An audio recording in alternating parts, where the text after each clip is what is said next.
Everyone, good morning. তো আমাদের এলাকায় ঘুম থেকে উঠে দেখি পুরো জলে জল। দেখবে, দেখো কাণ্ড, দেখো এদিকে কি অবস্থা, দেখেছ?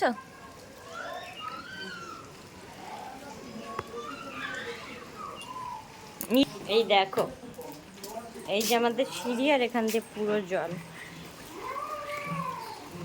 কি আবার দেখো এদিকে পুরো ঘরে জল, খালি ওই ইটগুলো গেঁথেছে তাই ঘরে জল যায়নি, ওই টিনের ঘরগুলো পুরো ডুবে গেছে। আর আমাদের গাড়ি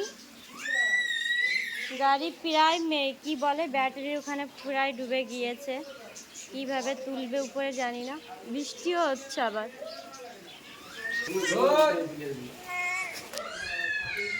অবস্থা, বৃষ্টি হচ্ছে যেহেতু খুবই অবস্থা খারাপ, আরো জল বাড়তে পারে বৃষ্টি হলে, এটাই হচ্ছে ভয়। তো কি করব, ঘর দুয়ার গুছাতে হবে।